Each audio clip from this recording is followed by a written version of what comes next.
नमस्कार, आप सभी का बहुत बहुत स्वागत है। मेरा नाम रूबिका लियाकत है।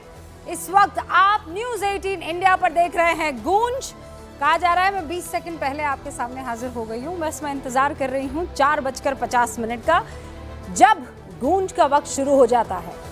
और मुझे ये कहने में अत्यंत आनंद है और दिली खुशी भी है कि आपने इस कार्यक्रम को बेइंतहा प्यार दिया है। आपने इस कार्यक्रम को सर आंखों पर बिठाया है। आंकड़े इसकी गवाही दे रहे हैं। आपका ये पसंदीदा शो नंबर 1 है। तहे दिल से शुक्रिया। अब गूंज की तरफ बढ़ते हैं। आज से ठीक 1 महीने पहले 6 और 7 मई की रात भारत ने पहलगाम हमले के बदले के लिए ऑपरेशन सिंदूर को अंजाम दिया था। अब यह इत्तेफाक था या सोच समझकर तैयार की गई यात्रा? आज ही के दिन प्रधानमंत्री मोदी पहलगाम हमले और ऑपरेशन सिंदूर के बाद पहली मर्तबा जम्मू कश्मीर की धरती पर पहुंच गए।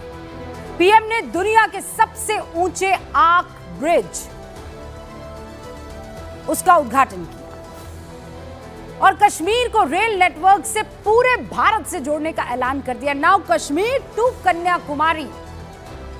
कश्मीर को पूरे भारत से जोड़ने की इस ऐतिहासिक घड़ी पर भारत में प्रधानमंत्री ने पहलगाम हमले के दौरान आतंकियों का शिकार बने आदिल को भी याद किया। उन्हें भी याद करना नहीं है। और यह आज की सबसे ताकतवर तस्वीर है। दुनिया के सबसे ऊंचे रेल ब्रिज पर देश के बढ़ते कदम को इस वक्त आप देख रहे हैं। यह बुलंद तस्वीर है भारत की और भारत के मुखिया के हाथों में लहराता वो तिरंगा इस बात की तस्दीक कर रहा है। आज प्रधानमंत्री नरेंद्र मोदी ने इस मौके पर पाकिस्तान को आड़े हाथों लिया और यह वादा किया कि चाहे कुछ हो जाए, डेवलपमेंट के रास्ते में मोदी आपका किसी को नहीं आने देगा। तो एक तरफ भारत आतंक को करारा जवाब देकर विकास के रास्ते पर आगे बढ़ रहा है, दूसरी तरफ पाकिस्तान की गीदड़ भभकियां खत्म ही नहीं हो रही। वॉशिंगटन के मिडिल ईस्ट इंस्टीट्यूट में बिलावल भुट्टो ने कहा कि भारत अगर पाकिस्तान का पानी बंद करता है तो ये न्यूक्लियर वॉर की शुरुआत होगी। आप सुनिए क्या कहा Bilawal Bhutto. We have to talk water. No civilized country can endorse this. In the age of climate challenges that are to come, water scarcity and water wars, or anyway, used to be a theory. India shutting off Pakistan's water supply is laying the foundations for the first nuclear water war. Priyanka Chaturvedi जो सांसद हैं हिंदुस्तान की और एक delegation में शामिल भी थी, उन्होंने इनकी नकल उतारते हुए बाकायदा बताया है कि इस आदमी को बताया जाना चाहिए कि बुज़दिल कौन होते हैं। और सोचिए, बुज़दिली का मुजाहरा ये यहाँ भी पेश कर रहे हैं। लगता है किसी ने बिलावल भुट्टो को ये बताया नहीं है या बताना उचित नहीं समझा है कि भारत ने इंडस वाटर ट्रीटी को स्थगित कर दिया है, और वो भी 42 दिन पहले। अगर पाकिस्तान की इतनी कुव्वत है तो भारत से लड़ सके तो बिलावल जाकर अपने तथाकथित फील्ड मार्शल को बोल दे कि सीज़फायर तोड़े जनाब, भारत ने हमारा पानी रोक दिया है। कहिए ना। 4 दिन में तो भारतीय फौज की मिसाइलों ने पाकिस्तानी एयरबेस को गड्ढे में तब्दील कर दिया। अब अगर ताकत बची है तो पानी के लिए जंग लड़ने की जहमत उठा लें। इन कौड़ी भर की धमकियों से कुछ नहीं होने वाला है भुट्टो बाबा। पाकिस्तानी नेताओं की इन बातों से भारत की सियासत जरूर कुछ हो रही है। अमेरिका के इंस्टीट्यूट में भुट्टो बयान दे रहे हैं और इधर हमारी डोमेस्टिक सियासत चरम पर है। कांग्रेस को यह लग रहा है कि पाकिस्तानी नेताओं को बहुत सम्मान मिल रहा है इन सारे इंटरनेशनल प्लेटफॉर्म्स पर। हालांकि ऐसा सिर्फ कांग्रेस को लगता है, खुद पाकिस्तानी नेताओं को भी ऐसी खुशफहमी नहीं है। पाकिस्तान के प्रधानमंत्री कई बार ये कह चुके हैं कि हमारा भीख मांगना अब हमारे दोस्तों और मित्रों को भी अच्छा नहीं लगता है, that we go with a begging bowl in front of them. लेकिन कांग्रेस को ये लगता है कि इनको हर जगह सम्मान मिल रहा है। किनको? ये जो अलग अलग चेहरे जा रहे हैं दुनिया भर में। आज प्रेस कॉन्फ्रेंस करके कांग्रेस की राष्ट्रीय प्रवक्ता है सुप्रिया श्रीनेत, उन्होंने कहा है कि पाकिस्तान के लिए बड़े बड़े देश रेड कार्पेट बिछा रहे हैं। आप खुद सुनिए। पाकिस्तान के बिलावल भुट्टो, उनको शादी ब्याह में नाचने के बाद फुर्सत मिली है तो वो अमेरिका जाकर संयुक्त राष्ट्र में खड़े होकर 45 मिनट तक भारत के खिलाफ जहर उगल रहे हैं। उनके लिए लाल कालीन बिछा रहा है अमेरिका। और आज बड़े बड़े देश पाकिस्तान के साथ खड़े हुए उनके खेमे में क्यों नजर आ रहे हैं? हालांकि ये बात का वो ख्याल रखती हैं कि बिलावल भुट्टो का वो कोई पक्ष नहीं ले रही हैं, लेकिन वो जरूर कंपेयर कर रही हैं कि पाकिस्तान को देखिए कैसे रेड कार्पेट बिछाकर वेलकम किया जा रहा है, अमेरिका कैसे साथ खड़ा हुआ है। कांग्रेस को किसी और पर नहीं तो अपने सांसदों पर तो भरोसा होना ही चाहिए। वो अपने ही उन सांसदों से जो प्रतिनिधि मंडल के हिस्सा थे, जो डेलीगेशन का हिस्सा थे, उनसे पूछ लेते कि दुनिया भर में उनको रिस्पांस कैसा मिल रहा है। और अगर रिस्पांस नहीं मिला तो शशि थरूर का डेलीगेशन अमेरिकी उपराष्ट्रपति जेडी वेंस, पनामा के असेंबली के मुखिया डाना और गुयाना के राष्ट्रपति मोहम्मद इरफान अली से कैसे मिलने पहुंच गए। कनी मोड़ी उनका डेलीगेशन रशिया के पूर्व प्रधानमंत्री मिखाइल फ्राडको, ग्रीस के उप विदेश मंत्री तासोस से कैसे मुलाकात कर लेते हैं। संजय झा के डेलीगेशन से इंडोनेशिया के विदेश मंत्री आरिफ हवास और association of south east Asian Nations के महासचिव काउकिम हाउन वो कैसे मिलने पहुंच जाते हैं। और सांसदों का प्रतिनिधि मंडल दुनिया भर में ऑपरेशन सिंदूर के पक्ष में नैरेटिव तैयार करने गया था। किसी देश में नैरेटिव तैयार अगर होता है तो उस देश के ओपिनियन मेकर्स से मिलकर आपको तथ्य और सत्य बताना होता है, ताकि वो जब अलग अलग जगह पर जाएंगे तो वो ओपिनियन बिल्ड करेंगे। अगर प्रतिनिधि मंडल का जाना फेल हुआ तो ये बात प्रतिनिधि मंडल में शामिल सांसद खुद वापस लौटकर अपनी पार्टी को बता देते। क्यों नहीं बता रहे और खुलकर बोल देते, उनको तो कोई रोक भी नहीं रहा था। आखिर कांग्रेस को जल्दबाजी किस चीज की है?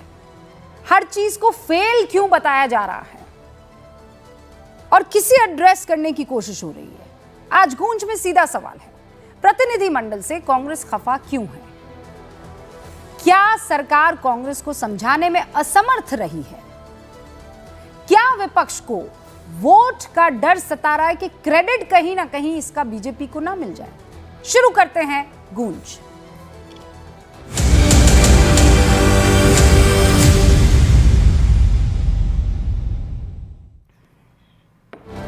जो खास मेहमान हमारे साथ जुड़ चुके हैं आज डिबेट में हिस्सा लेने के लिए, हमारे साथ भारतीय जनता पार्टी के राष्ट्रीय प्रवक्ता के शर्मा साहब आपको दिखाई दे रहे हैं। उनके ठीक बगल में अरसे बाद हमारे साथ इस वक्त आरएलडी के प्रवक्ता मलूक नागर साहब जुड़ चुके हैं, इनफैक्ट सीनियर लीडर हैं। और उनके ठीक बगल में आपको हमारे डिफेंस एक्सपर्ट, हम सबके चहेते जनरल जीडी बख्शी साहब दिखाई दे रहे हैं। और फिर उसके बाद आपको वरुण पुरोहित जी, मेरे अपने राजस्थान से और कांग्रेस के पुराने नेताओं में से एक, दिखाई दे रहे हैं। और हमारे साथ बाकायदा आम आदमी पार्टी के कुलदीप कुमार साहब भी मौजूद हैं, जो कि राष्ट्रीय प्रवक्ता हैं। आप सभी का बहुत बहुत स्वागत है। मैं समाजवादी पार्टी के अनुराग भदौरिया का भी इंतजार कर रही हूं, अब से कुछ ही देर में वो हमारे साथ शामिल हो जाएंगे। अब शुरुआत करते हैं सबसे पहले के शर्मा जी आपसे। कांग्रेस ये कह रही है कि ये डिप्लोमेटिक फेलियर है, डेलीगेशन लौट के आ रहे हैं और आप लोगों ने किसी तरह का कोई ठोस इंटरनेशनल सपोर्ट अपने पक्ष में, भारत के पक्ष में हासिल नहीं किया है। आप अनसक्सेसफुल रहे हैं। आज सुप्रिया श्रीनेत की आपने प्रेस कॉन्फ्रेंस सुनी होगी सर, उसका जवाब आप दीजिए जब वो ये कह रही है रेड कार्पेट बिछाया जा रहा है पाकिस्तान के लिए। रूपका जी, आप कांग्रेस से इसके अलावा अपेक्षा क्या करते हैं, या इस देश के विपक्ष से आप क्या अपेक्षा करती हैं? इन्होंने अपना मुखौटा उतार के असली चेहरा उस दिन से 22 अप्रैल के बाद लगातार आपने इनका मुखौटा उतरा हुआ चेहरा देखा है। एक तरफ तो मुखौटा लगा के कहते हैं कि सरकार के साथ हैं, देश के साथ हैं, लेकिन एक भी बयान इनका सरकार से या देश से संबंधित है क्या? चाहे डेलीगेशन भेजना हो तो उसे बारात बताते हैं, उसे कहते हैं कि वहाँ तो जी मजा उड़ाने जा रहे हैं। तो ये तो इनकी भाषा है। लेकिन एक आपने बयान चलाया, उस संदर्भ में मैं जरूर कहना चाहूँगा राहुल गांधी के। रूबिका जी, राहुल गांधी आदतन बदजुबानी करने के लिए जाने जाते हैं और इसके 75 साल के भारतीय राजनीति के इतिहास में राहुल गांधी एक ऐसा व्यक्ति है जो 3 बार कोर्ट से फटकारे जा चुके हैं और तीनों मुद्दे भारत के सेना और शौर्य से जुड़े हुए हैं। 3 कर्म हुए। सबसे पहला राफेल के समय, जबकि उनको सुप्रीम कोर्ट के कहने पर माफी मांगनी पड़ी देश से, सार्वजनिक रूप से। हाँ। ये एक पहले नेता है राहुल गांधी 75 साल की राजनीति में। दूसरी घटना, वीर सावरकर के संदर्भ में अपमानजनक बदजुबानी करने के लिए सुप्रीम कोर्ट ने फटकार लगाते हुए राहुल गांधी को कहा कि आइंदा यदि आपने इस तरह की भाषा बोली किसी भी महापुरुष के लिए तो हम स्वतः संज्ञान लेंगे और आपके ऊपर कार्रवाई करेंगे। ठीक है सर, 2 हो गए, तीसरा जल्दी से बताइए। हाँ, तीसरा तीसरा भी बताता हूं। अभी जो है इलाहाबाद हाई कोर्ट ने, जहां पर राहुल गांधी के लोग गए थे इस बात की याचिका के लिए जो इन पर मानहानि का मामला है जो चीन से जुड़ा हुआ है। जब गलवान में सेना हमारी आमने सामने थी उस समय अरुणाचल के लेकर इन्होंने एक ऐसा घृणित बयान दिया था, भारत की सेना के शौर्य को घटाते हुए और सेना के मनोबल को गिराते हुए। एक PIL हुआ और उसके लिए गए थे वहां पर, वहां हाई कोर्ट मतलब कुल मिलाकर के शर्मा जी आप ये कह रहे हैं कि अभी भी जो राहुल गांधी कह रहे हैं आज नहीं तो कल उसकी माफी उनको मांगनी पड़ेगी। नहीं, माफी तो देखो ये तो कोर्ट मंगवा रही है सर। रूबिका जी, देश का सबसे बड़े न्यायालय, शर्म आनी चाहिए कांग्रेस को। और राहुल गांधी को तो शर्म आएगी नहीं। मैं तो कह रहा हूं इस भारत का दुर्भाग्य है कि इस देश में प्रतिपक्ष का नेता इस लेवल का है। वरुण पुरोहित जी, दुख होता है इस बात का। ये विपक्षियों के नेता का ये क्रम है कि 3-3 बार देश के सुप्रीम न्यायालय, ऐसा है ये बात, बड़े न्यायालय, आप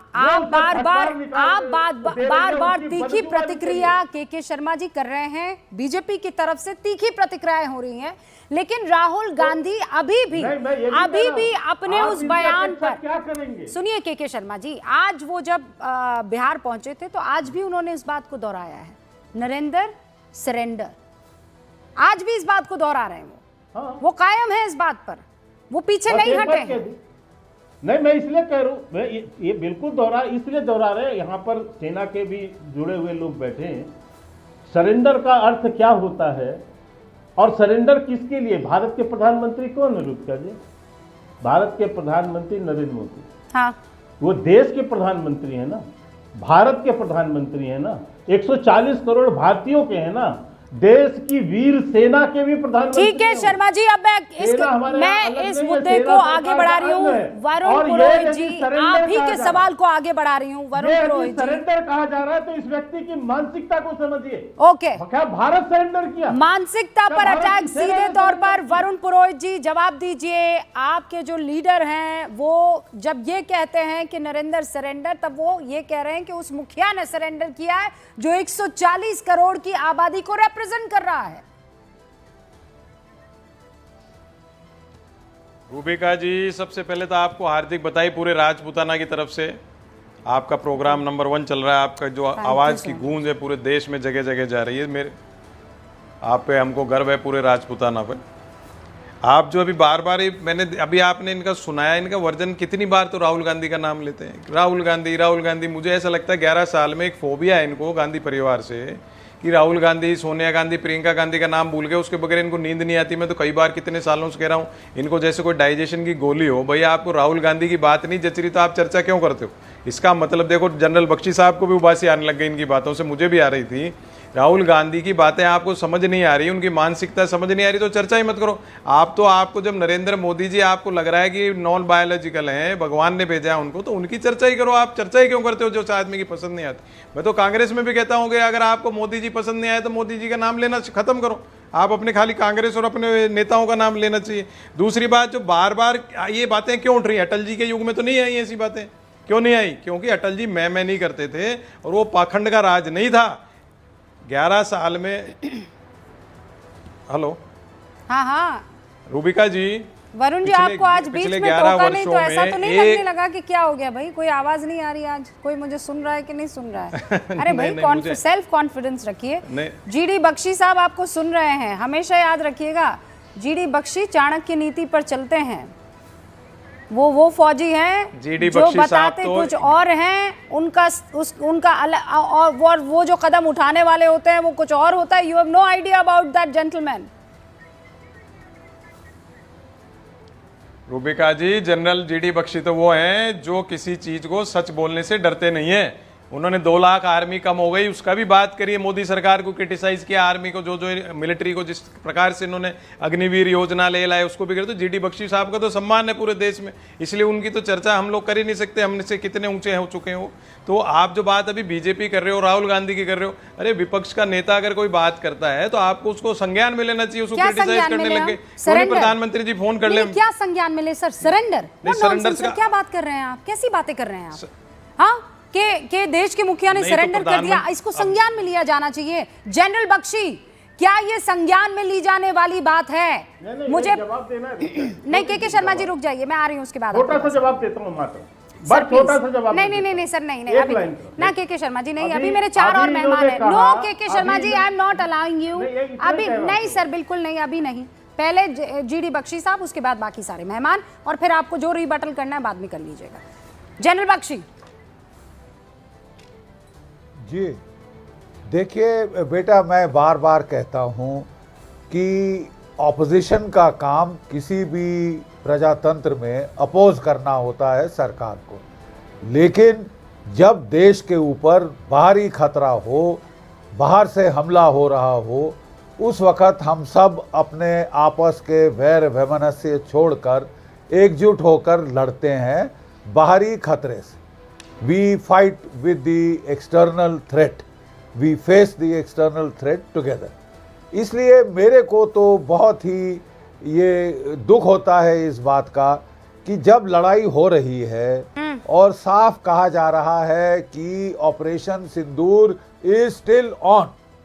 यस, एक बारी ऑपरेशन खत्म हो जाए, एक बारी उसकी द डेंजर इज ओवर और हम समीक्षा करने बैठे, ज़रूर बेरहमी से समीक्षा करिए, बिल्कुल ठोक पीट के आप उसका जो है सरकार से जवाबदारी मांगे, जो भी आप समझते हैं नहीं हुआ। लेकिन जब युद्ध चल रहा है वहाँ पे आपने सुना, हमने सुना आपके प्रोग्राम पे बिलावल भुट्टो गीदड़ भभकी दे रहे कि साहब ये न्यूक्लियर वॉर होगी वाटर के ऊपर, 21वीं सदी की पहली न्यूक्लियर वॉर होगी वाटर के ऊपर। मतलब उनकी तरफ से भी ख़त्म नहीं हुआ, ना हमारी तरफ से ख़त्म हुआ। तो ऐसे दौर में हम थोड़ा सा संयम बरतते हैं।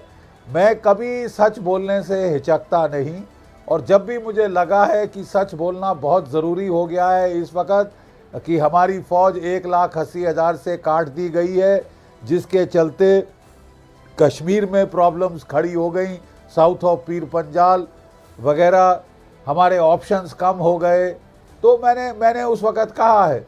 लेकिन जब भी मैंने देखा कि साहब अब तो इस वक्त पानी सर के ऊपर गुजर रहा है, अब जो है लड़ाई की हालात है, तो फिर सारे लोगों का, सारे भारतीय नागरिकों का कर्तव्य है कि हम अपने छोटे गिले शिकवे छोड़कर इकट्ठे होकर लड़े, सरकार का साथ दे, जो लड़ रहे हैं उनका मनोबल तोड़े नहीं, उनका जनरल बख्शी आप बहुत सीनियर हैं और मैं जानती हूँ आप कभी भी पॉलिटिक्स में नहीं पढ़ते हैं। एब्सोल्युटली सर, पर मुझे ये बताइए, डेलीगेशन पर सवाल उठाना, बार बार प्रधानमंत्री नरेंद्र मोदी और सेना ये दोनों अलग अलग हैं, इनको अलग करके देखा जाना चाहिए, ये स्टैंड है बार बार विपक्ष का।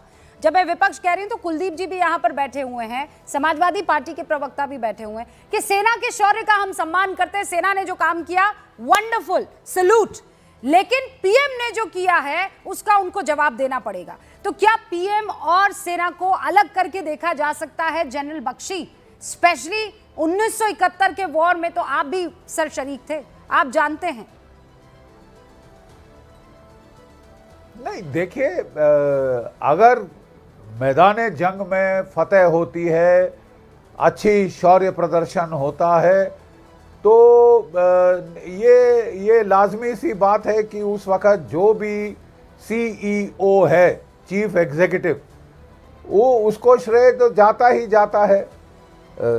यस, जो हमारी फौजें हैं वो लड़ती हैं, वो नुकसान उठाती हैं, वो अपना प्राण न्यौछावर भी कर देती हैं जहां ज़रूरत पड़ती है।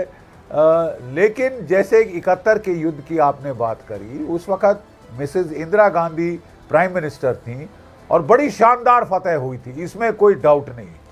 मैंने खुद देखा, पाकिस्तान के 2 टुकड़े हुए थे, 93,000 कैदियों ने आत्मसमर्पण किया था और एक नए देश का निर्माण हुआ था बाहुबल के आधार पे। श्रेय किसको मिला था? श्रीमती इंदिरा गांधी को, और मिलना भी चाहिए था। I fully agree, she was a great war leader, she prove to be a great war leader. तो अब अगर जब हमें फॉरेन एक्सपर्ट्स कह रहे, Tom Cooper, John Sinclair, Ladwig of Royal United Services Institution, वो सब कह रहे हैं कि भारत की फौजों ने शानदार प्रदर्शन किया है, मतलब ठोक पीट के जीत भारत की हुई। भारत ने हिला के रख दिया है, पाकिस्तान की वायुसेना के तो परखच्चे उड़ गए हैं इस लड़ाई में।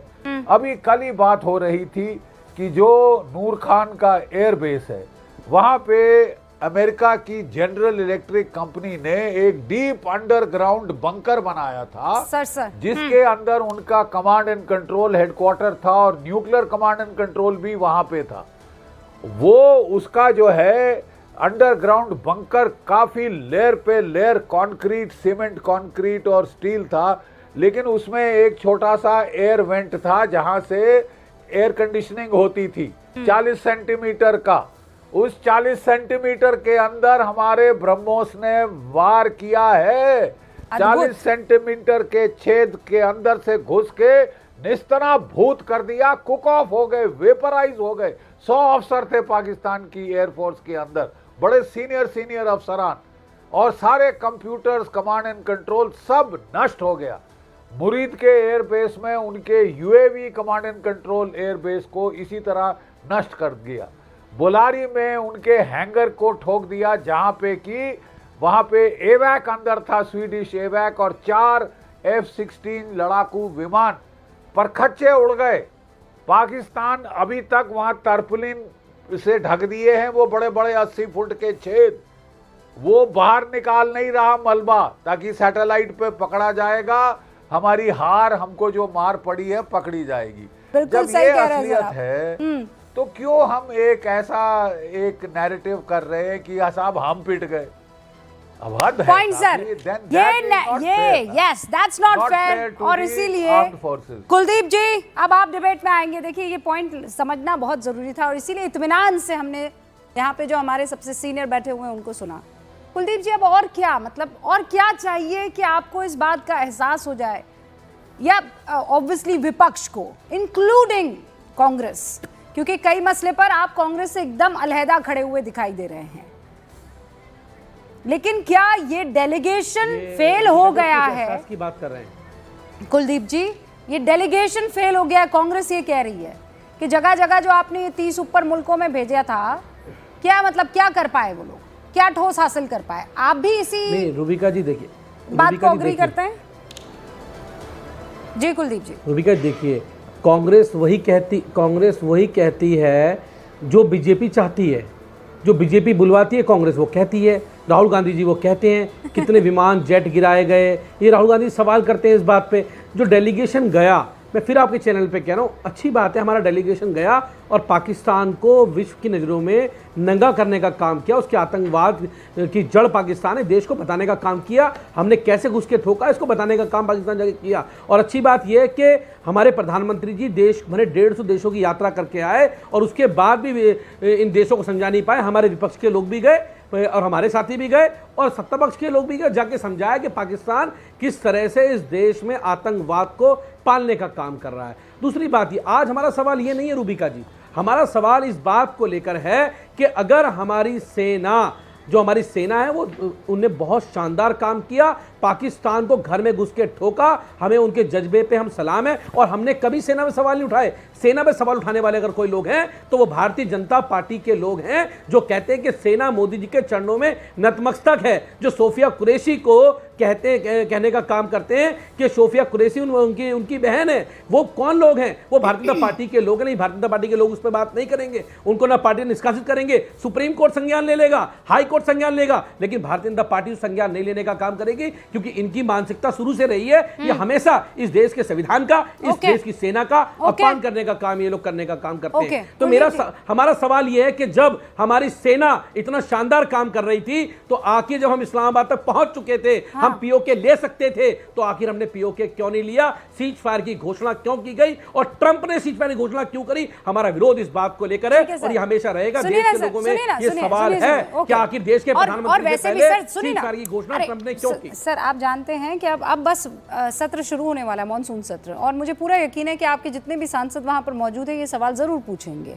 आप लोग भी ये मांग कर रहे थे कि एक सत्र बुलाया जाना चाहिए और इन सवालों के जवाब आपको जरूर मिलेंगे। यहाँ मलूक नागर जी और उसके बाद के शर्मा जी, मैं आपको मौका दूंगी। पहले बस मैं एक बार 2 और मेहमानों को इंक्लूड कर देना चाहती हूँ। मलूक नागर जी, आपने सुना ना कि हमारे तो कुछ सवाल है भैया, हम सेना पर नहीं किसी तौर तरीके से शक नहीं कर रहे हैं, लेकिन इंटरेस्टिंग ये है कि कुलदीप भाई आज मतलब आम आदमी पार्टी की तरफ से 3-4 मरतबा मेरे साथ जितने भी गेस्ट बैठे हैं वो सब बार बार एक ही बात कह रहे हैं कि ये मिले हुए हैं। कौन?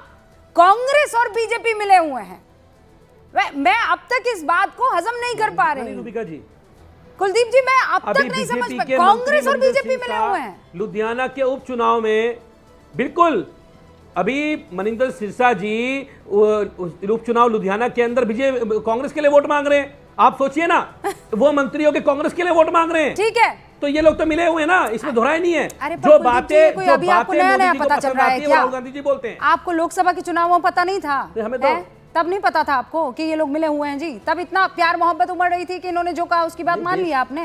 क्या गजब कर रहे हैं कुलदीप भाई। लेकिन let's reserve that topic for some other time. National party है, हमारा काम चुनाव लड़ना है। Let's reserve that topic for some other time. Malook Nagar ji, हम इंडिया अलायंस के हिस्से हैं। ओके, ठीक है, मलूक नागर जी। देखिए रूबिका जी, ये लोगों को अभी हमारे कई वरिष्ठ साथियों ने कहा विपक्ष का काम है सत्ता की खिलाफत करना। मैं इससे सहमत नहीं हूं। अगर पार्लियामेंट में ये कोई से लोग या विधानसभाओं में या विधान परिषद में बैठे हों तो इन्हें पता लगता, लेफ्ट पे विपक्ष के लोग होते हैं, राइट पे सरकार होती है, लेफ्ट विंग और राइट विंग। तो विपक्ष के लोगों को इसलिए मौका दिया जाता है कि अगर किस सरकार से कोई गलती हो गई है देश हित और जनहित में तो उनको मौका मिले, वो किसी बात को चिन्हित करके ले करके आ जाएं। और ये बात सच है कि चाहे पिछली सरकारें रही हों, गलतियां सबसे होती हैं और इसीलिए पिछले सत्र में 17वीं लोकसभा में 3000 के करीब कानून बदले गए। पर इसका मतलब ये नहीं है कि बगैर मतलब का विरोध करो। यहाँ पे कंफ्यूजन है, जैसे कांग्रेस में खुद में कंफ्यूजन है। केवल जैसे पीएचडी की डिग्री होती है, किसी भी बात को पहली बात से अच्छी तरह कह सकें तो इसीलिए पीएचडी की डिग्री दी जाती है। ऐसे ही अगर किसी बिल में कोई कमी रह गई है या किसी बात में कोई कमी रह गई है या देश के किसी भी पॉइंट पे किसी मुद्दे पे कोई कमी रह गई है तो विपक्ष का काम है उसको सरकार को याद दिलाए, सरकार संशोधन कर ले। पर अगर तुम बात ही ऐसी करोगे नरेंद्र नरेंद्र सरेंडर सरेंडर, अरे क्या कहना चाहते हो? सरेंडर केवल आज के परिवेश में पाकिस्तान के लिए यूज हुआ है। पाकिस्तान के लोग जो प्रश्न पूछना चाहते हैं वो तुम यहां से प्रश्न पूछते हो। पाकिस्तान के लोग जो कहना चाहते हैं तुम यहां वो कहते हो। तुम्हारी सुर्खी पाकिस्तान में बनती है, टेलीविजन में ब्रेकिंग न्यूज बनती है। क्या कहना चाहते हो? कंफ्यूजन में हो कहीं ना कहीं। जो लोग बाहर जाकर के हमारे सांसद पूरे वर्ल्ड में एक बात कह करके आए हैं और फैला करके आए हैं कि पाकिस्तान के मंसूबे आतंकवाद को सपोर्ट करने के थे, पाकिस्तान दो तरफा मक्कारी चालाकी करता है, हमेशा गद्दारी करता है, जो कहता कुछ और है करता कुछ और है और दिखाता है। और तो और जो बिलावल भुट्टो ने वो कहा है कि भारत में हर मुसलमान को उग्रवादी कहा जाता है। अरे बिलावल साहब समझो, यहाँ पे सोफिया कुरैशी साहब ने जो काम किया है वो भारत की मुसलमान है, ओवैसी साहब ने जो विदेश में जाके कहा है वो भारत के मुसलमान है, सलमान खुर्शीद ने जो काम किया वो भारत के मुसलमान है, पक्ष और विपक्ष से उठ के देश के लिए काम करा है। तो बिलावल भुट्टो ये दो तरह के चेहरे बातें मत करो, झूठ मत दो, धोखा मत दो, बहकाओ मत। अब और ये खास करके रूबिया खत्म कर रहा हूँ और खासकर पर रूबिया जी एक लाइन बोल खत्म कर रहा हूँ। खास करके जो विपक्षी पार्टी सबसे बड़ी कांग्रेस और उसकी साथियां हैं, इनको सबक लेना चाहिए कि बगैर मतलब के विरोध नहीं करना, विपक्ष की भूमिका अदा करनी है। हम भी पार्लियामेंट में विपक्ष में रहे, हमने भूमिका अदा करी, जो सही बात होती इसे सपोर्ट करते थे, जहां खामियां रहती थी पहले जब मैं सांसद था उसको उद्धार करते थे। बगैर मतलब के विरोध करोगे, जबरदस्ती का विरोध कर रहे हैं आप। ये देश, अनुराग भदौरिया जी, रूबिका जी, ये देश देख रहा है, इससे भी बुरी हालत हो जाएगी आपके लोगों की जो आज है। अरे इसे बंद कराओ, इससे बंद कराओ। ये क्या क्या भाषाएं बोल रहे हैं, क्या है भाषाएं बोल रहे हैं, अपनी बात कह रहे हैं ना। वो ऐसे ही बोलते हैं ना, मुझे वो ऐसे ही बोलते हैं, वो मुझे भी ऐसे ही बोलते हैं, इसलिए उनको एहसास। अरे तो आप कहीं और का बदला यहाँ क्यों ले रहे हैं? आप नागिन थोड़ी हैं क्या आंख में बसा कर आ जाएंगे और फिर कहीं और का बदला यहाँ लेंगे? यहाँ क्यों ले रहे हैं आप? अच्छा मैं अपनी बात कह लूँ, मैं अपनी बात कहिए। नहीं, मैं अपनी बात कह लूँ। ये रूबिका जी, इन्होंने सवाल मुझसे भदौरिया साहब इसलिए कह रहे हैं क्योंकि मैंने इनकी ठीक से बजा दी है और इनके पास मेरी बात का जवाब नहीं है। ये बेचारे फ्रस्ट्रेशन में आके इसलिए इस तरह की बात पहले ही कह रहे हैं क्योंकि इनके बोलने के लिए कुछ बचा ही नहीं है, ये बोलने की स्थिति में ही नहीं है। कांग्रेस के साथ खड़े हैं, कांग्रेस खुद तो लेट डूबी, इन्हें भी लेट डूबेगी, इसलिए बेचारे बोलने की स्थिति में नहीं है, इसलिए भदौरिया साहब ऐसा कह रहे हैं। पर भदौरिया जी तुम देख ठा के लगा के हंस रहे। अच्छा, क्योंकि हमें उन पे तरस आ रहा है। आरएलडी की पोजीशन क्या है उन्हें खुद ही नहीं पता है कि वो सत्ता में है कि सत्ता के बाहर है, कि उनको बीजेपी पूछ रही है आरएलडी को कि नहीं पूछ रही, उन्हें खुद नहीं पता। सवाल ये है कि विपक्ष अपनी कांग्रेस की फिक्र करो, कांग्रेस पे तरस खाओ। राहुल गांधी नरेंद्र सरेंडर आरएलडी पे तरस खाना हमें लगता है कि अपने साथी लोग हैं, अभी बिछड़ गए हैं। राहुल गांधी जी, भदौरिया साहब तुम्हें भी ले बैठेंगे। भदौरिया साहब कांग्रेस पर तरस खाओ, कांग्रेस के बारे में सोचो। राहुल गांधी जी नरेंद्र सरेंडर खुद तो फंसेंगे। अच्छा अब चुप हो जाओ, तुम्हें भी ले बैठेंगे, पक्की बात है एकदम ये। अच्छा अब हो गए। जरा किसानों आंदोलन को अगर किसान आंदोलन आपको याद हो तो थोड़ा उसको याद करके शर्मा लेना कि कितने किसानों की मौतें हुई थी और आरएलडी आज जाके बीजेपी आंदोलन भी याद है, चौधरी चरण सिंह जी भी याद है, सवाल ये है, मुलायम सिंह जी ने चौधरी कराओ तब तो मैं बोलूं। राजनीति मलूक जी रुक जाइए भैया, आज किस मूड में आए हैं? कमाल है, रुक जाइए। अनुराग जी को बोलने तो दीजिए एक बार। मलूक जी आप तो ऐसा नहीं करते हैं। एक तो अपना बारी का इंतजार कर रहे थे, वो इंतजार कर रहे थे, अब उनको एक बार बोल तो लेने दीजिए। अच्छा रूबिका जी, नहीं आप बिल्कुल अभी इस डिबेट में नहीं जाएंगे हम लोग। किसके कितने हैं उस डिबेट में नहीं जाएंगे। मलूक साहब सुनिए, मलूक साहब एक टाइम पर आपको बड़े प्यारे लगते थे, है ना? सुन तो लीजिए, 8 मिनट, अरे आप सुनिए, 8 मिनट आपने उनको बोलने दिया, मुझे कितना मिनट दे देंगे बस इतना बता दीजिए तो हम भी समझ जाएं। 8 मिनट बोले हैं वो, आप बताइए मुझे कितना मिनट देंगे, इससे पता चल जाएगा कि आप कितना सम्मान कर रहे हैं विपक्ष का। बताइए आप कितने मिनट देंगे? औरों के साथ करते हो, आप बोल दीजिए। मैंने वही कर दिया। भदौरिया साहब रोज औरों के साथ आप करते हो, मेरे साथ। सर प्लीज अब रुक जाइए। Okay Malook Nagar ji please, ये सच में बहुत इनजस्टिस हो जाएगा, ठीक है? वो आखिर में आए हैं और वो सच में ये कह रहे हैं कि मैं अपनी बात तो कह दूं। Let him just begin. Anurag ji uninterrupted sir, शुरू कीजिए आप। देखिए सवाल के शर्मा जी रुक जाइए। सवाल है इस देश के अंदर में विपक्ष देखिए, लोकतंत्र होता है, लोकतंत्र में विपक्ष होता है और सत्ता पक्ष होता है। विपक्ष की जिम्मेदारी बनती है, अगर उसको कहीं गलत लग रहा है, कुछ उसके समझ में आ रहा है तो अपनी बात उठाता है। लेकिन जब राष्ट्र की बात होती है तो विपक्ष सत्ता के साथ खड़ा दिखाई देता है, जैसे कि विपक्ष अभी दिखाई दिया था, विपक्ष अभी भी दिखाई दे रहा है। हमने सर्वदलीय बैठक में तो आपका साथ दिया। हमने क्या कहा आपसे कि आप एक विशेष सत्र बुला लीजिए, 17 पार्टियों ने कहा विशेष सत्र बुला लीजिए। क्या दिक्कत थी? 1962 में जब चाइना का युद्ध हो रहा था, उस समय अटल बिहारी वाजपेयी जी ने विशेष सत्र मांग की थी, विरोधी नेता दल होने के नाते उसमें विशेष सत्र चला। चाइना का युद्ध हो रहा था तब भी सत्र चल रहा था और उसमें सवाल जवाब हो रहे थे। आपको याद होगा कि इस सत्र का 1972 में जब देश की आजादी का 25वां साल मनाया जा रहा था तब भी तो विशेष सत्र बुलाया गया था ना। और 1997 में जब देश की आजादी का 50वां साल मनाया जा रहा था तब भी विशेष सत्र बुलाया गया था। और 1995 में जब 50 साल भारत छोड़ो आंदोलन का मनाया जा रहा था तब भी विशेष सत्र बुलाया गया था। और तो और 2023 में जब नए सदन का उद्घाटन हुआ और नए सदन के उद्घाटन में 5 दिन का विशेष सत्र बुलाया गया। यहां तो 26 हमारी बहनों को, वीरांगना बहनों का मां का सिंदूर उजड़ा है। क्या हमें विशेष सत्र मांग करने का अधिकार नहीं, क्या जानने का अधिकार नहीं? कहां पे सिक्योरिटी बुलाया गया था, कहां पे इंटेलिजेंस डिपार्टमेंट की फेलियर हुई? क्या मुझे जानने का अधिकार नहीं है देश को? करगिल नहीं है देश को अधिकार? बुलाया गया था, जवाब करना चाहते हैं ना। मैं सवाल पूछ रही हूं, जवाब दे दीजिए। किस दौर में भाई? ऑपरेशन हमारे यहाँ पे ऐसे 4-5 ऑपरेशन हुए हैं, उसमें विशेष सत्र बुलाया गया था क्या? हाँ, करगिल के समय पर विशेष सत्र बुलाया गया था? नहीं बुलाया गया था क्या? अरे 62 के बाद आई ना, 1962 में नहीं बुलाया गया था क्या? आप बताइए ना, मैं आपसे पूछ रहा हूँ 1962 में बुलाया गया था कि नहीं बुलाया गया था? देखिए, आप ये बोल के कि पहले बुलाया गया था, आपको ये पता भी है? पे चल रहे हैं तो मैं आपसे सवाल पूछ रही हूँ, उसका जवाब दे दीजिए। भारतीय सुनिए ना, आप कमेंट्री कर रहे हैं, सवाल भी पूछ रहे हैं, कमेंट्री नहीं, मेरा सवाल पूछे, जवाब दे। इसका मतलब भारतीय जनता पार्टी कांग्रेस के पद चिन्हों पे चलना चाह रही है। जो कांग्रेस ने अगर कोई गलती की थी वही गलती हम करेंगे। हम भी लोकतंत्र नहीं मानेंगे, हम भी उनके 1975 में उन्होंने लगाए थे इमरजेंसी, हम भी लगाएंगे। अनुराग भदौरिया, ये देश किसी एक पार्टी से नहीं चलता है, ये देश केवल कांग्रेस से चला हो, मैं ये मानने को तैयार नहीं। ये देश केवल बीजेपी चला लेगी, मैं ये मानने को तैयार नहीं। ये देश केवल समाजवादी पार्टी या आम आदमी पार्टी चला लेगी, मैं ये मानने के लिए राजी नहीं हूँ।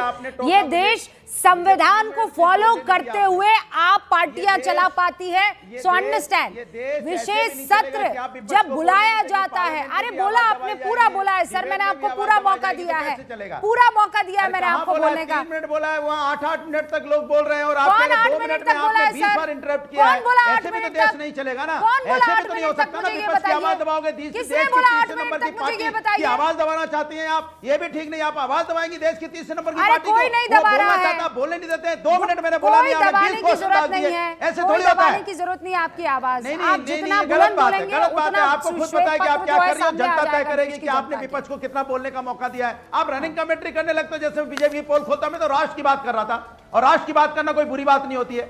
मैं तो राष्ट्र की एकता की बात कर रहा था, राष्ट्र को आगे ले जाने की बात कर रहा था। हम तो कहते हैं इस देश के अंदर भाषा की मर्यादा होनी चाहिए। अगर प्रधानमंत्री जी के खिलाफ कोई अगर मर्यादित भाषा का इस्तेमाल नहीं होता है तो मैं उसका खंडन करता। होना चाहिए, देश के प्रधानमंत्री हैं, प्रधानमंत्री के खिलाफ इस तरह की अभद्र भाषा का इस्तेमाल नहीं होना चाहिए, मैं तो कह रहा हूं। लेकिन मैं बीजेपी से भी कह रहा हूं कि आप भी ऐसी भाषा का इस्तेमाल मत करिए जिस भाषा का इस्तेमाल भारतीय जनता पार्टी के नेता करते हैं। के शर्मा जी जवाब दे दीजिए, 30 सेकंड सर। टीवी बंद कर देंगे, ऐसा भी तो के शर्मा जी। अब ये बंद कर दे तो मैं बोलूं। Only 30 second. बंद करता है किसके बैठने पर, ये तो जनता जानती है, मैं उस पर नहीं जा रहा हूं। मैं केवल 2 बयान आपको सुनाना चाहता हूं। अभी 10 दिन पहले अमेठी में अखिलेश यादव पत्रकारों से वार्ता कर रहे थे और भारतीय जनता पार्टी तिरंगा यात्रा निकाल रही थी सेना के विजय पर। जब उनसे पूछा गया अखिलेश यादव से अमेठी में कि भारतीय जनता पार्टी तिरंगा यात्रा सेना की जो विजय हुई है उसके निकाल रही है, तो क्या उनका बयान है? उन्होंने कहा कि जो है जीत का विजय मनाया जाता है, सीज का नहीं मनाया जाता।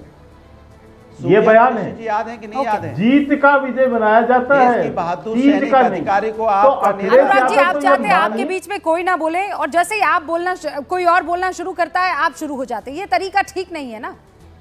मेरे पास वक्त की कमी है। आप सभी का बहुत बहुत शुक्रिया न्यूज़ 18 इंडिया के साथ और गूंज के साथ जुड़ने के लिए।